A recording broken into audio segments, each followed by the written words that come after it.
Hello students, आज हम lesson coordination compounds ले रहे हैं और आज जो टॉपिक हम कवर करने वाले हैं उसका नाम है क्रिस्टल फील्ड थ्योरी। इसको हम CFT भी कॉल करते हैं। इससे पहले हम लोग ने ली थी वैलेंस बॉन्ड थ्योरी यानी VBT, ठीक है, जिसके मैंने आपको एग्जांपल्स भी दिए थे। आई थिंक अब तक आपने उसको कंप्लीट कर लिया होगा। तो बच्चों आज CFT ले रहे हैं। तो सबसे पहले बात करते हैं कि CFT थ्योरी दी किसने थी।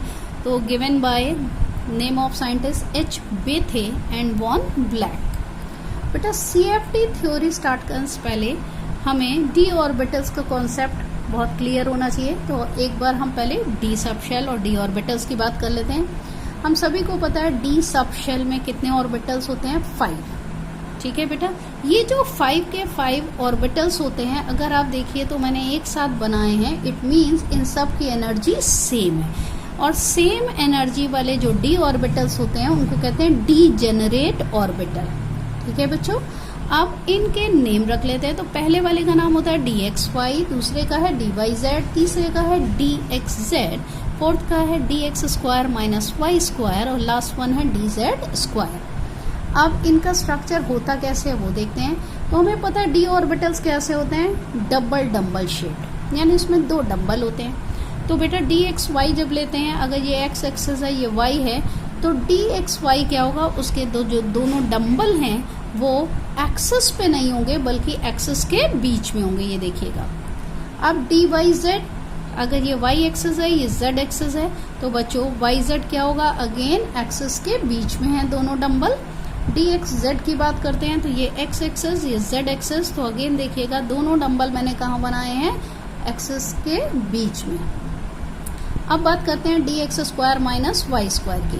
तो बच्चों dx square minus Y square कैसा होता है, इसमें ये अगर x एक्सिस है ये y एक्सिस है, तो जो डंबल हैं वो एक्सिस के बीच में नहीं होते बल्कि एक्सिस पर होते हैं। तो ये देखिएगा एक डंबल मैंने x एक्सिस पे बनाया और एक y एक्सिस पे। अब बच्चों dz स्क्वायर की बात करते हैं तो ये x एक्सिस है ये z एक्सिस है, तो एक डंबल तो z एक्सिस पे है और दूसरा डंबल जो है वो रिंग फॉर्म कर लेता है इसी डंबल के चारों ओर। ठीक है बच्चों, ध्यान रखिएगा d ऑर्बिटल्स ये जो 5 हैं ये क्या हैं, जिनकी एनर्जी सेम है, इसको क्या कॉल करते हैं, डीजेनरेट ऑर्बिटल्स, राइट। अब बेटा CFT थ्योरी स्टार्ट करते हैं। तो इसके अकॉर्डिंग क्या है कि किसी भी कॉम्प्लेक्स कंपाउंड में जो सेंट्रल मेटल एटम है वो लिगेंड से घिरा हुआ है। अब लिगेंड क्या है, ये हो सकता है कि नेगेटिवली चार्ज आयन हो या हो सकता है कोई न्यूट्रल मॉलिक्यूल हो। ठीक है बेटा, न्यूट्रल मॉलिक्यूल में क्या होता है, उसको हम मानते हैं डाइपोल। इट मीन्स उसमें पॉजिटिव और नेगेटिव दोनों ही साइड होते हैं। तो बच्चों अगर लिगेंड, पहली चीज ये है कि VBT में हमने पढ़ा था कि शेयरिंग हुई इलेक्ट्रॉन की, अगर आपको ध्यान हो कोऑर्डिनेट बॉन्ड बनाया था, बट पहली चीज इसमें कोई शेयरिंग नहीं होती। इस थ्योरी के हिसाब से कोई शेयरिंग नहीं है। इसमें क्या होता है कि जब मेटल और लिगेंड पास में आते हैं तो क्या होता है कि लिगेंड अगर वो नेगेटिवली चार्ज आयन है तो उसका नेगेटिव पार्ट, और अगर वो न्यूट्रल मॉलिक्यूल है तो उसका नेगेटिव पार्ट क्या होता है, लिगेंड की तरफ, मेटल की तरफ होता है। और मेटल की तरफ क्यों होता है, क्योंकि मेटल पे चार्ज है बच्चों पॉजिटिव, सबको पता है पॉजिटिव और नेगेटिव में अट्रैक्शन होता है। ठीक है बेटा, अब जब अट्रैक्शन होता है तो क्या होता है कि जब इलेक्ट्रॉन, मेटल में भी इलेक्ट्रॉन है और लिगेंड में भी इलेक्ट्रॉन है, इलेक्ट्रॉन सामने सामने आएंगे तो बच्चों क्या होगा, रिपल्शन। जब रिपल्शन ज़्यादा होता है तो क्या होता है कि d ऑर्बिटल्स की एनर्जी कंपेरेटिवली हाई हो जाती है और ये क्या करता है, 2 पार्ट्स में ब्रेकअप हो जाता है। अब 2 पार्ट्स में क्यों ब्रेक हो रहा है, क्योंकि ये 3 जो हमने लिए थे, अगर आपको ध्यान हो, ये 3 जो लिए थे dxy, dyz, dxz, इसमें सिमेट्री थी, तीनों ही कहाँ पे थे, एक्सिस के बीच में। तो जब d ऑर्बिटल्स की स्प्लिटिंग होती है यानी वो टूटते हैं तो वो 2 पार्ट्स में टूटते हैं। एक सेट वो बनता है जिसमें ये 3 होते हैं, dxy, dyz एंड dxz, और एक सेट वो होता है जिसमें ये होता है dx square minus Y square और dz स्क्वायर, इसको कहते हैं dd स्प्लिटिंग। अब बच्चों हम सबसे पहले ले रहे हैं octahedral case. Octahedral case means जिसमें लिगेंड्स कितने हैं, 6। अब ये मैंने लिए हैं डीजेनरेट d ऑर्बिटल्स, देखिए सबकी एनर्जी बराबर है। जैसे ही इनके पास लिगेंड्स आए क्या होगा कि इनकी एनर्जी कंपैरेटिवली इंक्रीज कर गई। ये देखिएगा तो एनर्जी मैंने थोड़ी सी इंक्रीज कर दी है। और इस केस में आने के बाद क्या हुआ कि डी ऑर्बिटल्स जो हैं उनकी स्प्लिटिंग हो गई, यानी वो ब्रेकअप हो गए 2 पार्ट्स में। अब 2 पार्ट्स में ब्रेकअप होते हैं तो बच्चों 2 पार्ट्स वाले कौन से होते हैं, dx square minus Y square and dz square, जिसको हम ईजी सेट कॉल करते हैं। और दूसरा होता है dxy dyz और dxz, जिसको हम कॉल करते हैं T2G सेट। ठीक है बच्चों, स्प्लिटिंग 2 ही टाइप की हो रही है।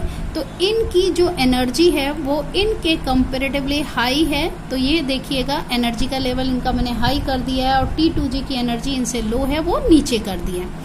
इन दोनों के बीच में जो एनर्जी का डिफरेंस आता है बच्चों, वो कहलाता है क्रिस्टल फील्ड स्प्लिटिंग एनर्जी। इसको हम कॉल करते हैं CFSE, crystal field splitting energy. ठीक है बच्चों, अभी हम बात करें ऑक्टाहेड्रल की।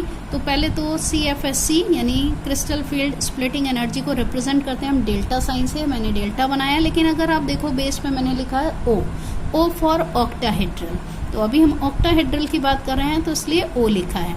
अब बच्चों इनकी एनर्जी जो कम होती है, कितनी कम होती है, 2/5 डेल्टा O। हम चाहें तो उसको सॉल्व कर लें तो 0.4 भी कॉल कर सकते हैं।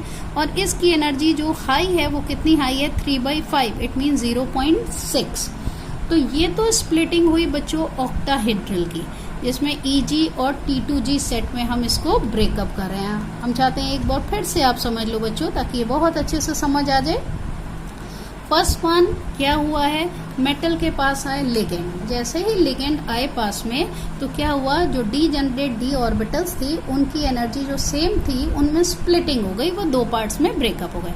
एक सेट वो बनता है जिसे हम EG सेट कहते हैं। इसमें 2 ऑर्बिटल्स होते हैं, कौन से, dx square minus Y square और dz स्क्वायर। और एक 3 का सेट होता है dxy dyz और dxz का, जिसको हम T2G सेट कहते हैं।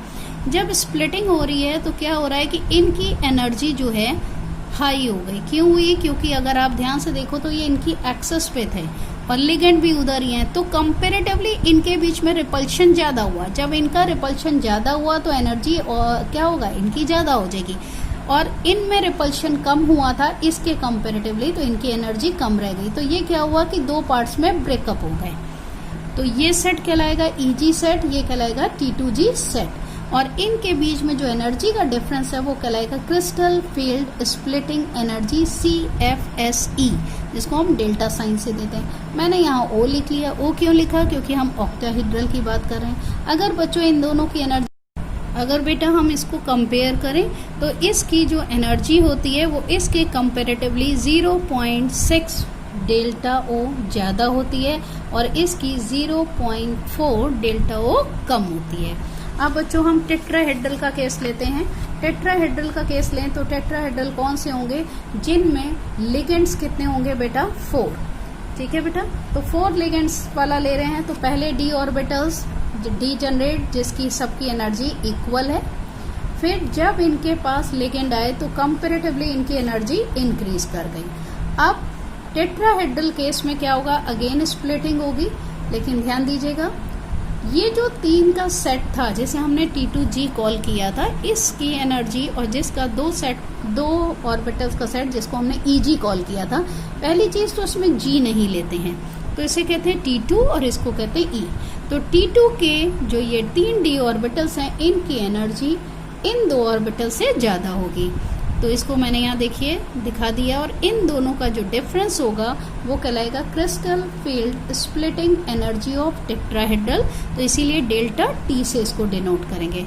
अब अगर बात करें कि इससे एनर्जी क्या हुए, तो इससे इसकी एनर्जी जो हाई हुई है वो कितनी, 2/5 यानी 0.4 टाइम्स हाई हुई है।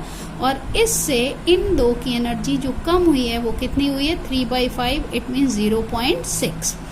अब बात अगर करें कि दोनों CFSE की, टेट्राहेड्रल और ऑक्टाहेड्रल को अगर हम कंपेयर करना चाहें तो बच्चों ये CFSE है टेट्राहेड्रल की, ये CFSE है ऑक्टाहेड्रल की। तो इसकी जो एनर्जी की वैल्यू है वो ऑक्टाहेड्रल की CFSE से 4/9 टाइम्स होती है। इट मीन्स अगर दोनों को कंपेयर किया जाए कि किसकी एनर्जी ज़्यादा है, तो ऑक्टाहेड्रल की एनर्जी ज़्यादा है इन कंपैरिजन टू टेट्राहेड्रल। क्यों? क्योंकि इसमें 6 लिगेंड्स हैं बेटा और इसमें 4 लिगेंड्स हैं। ओके बेटा।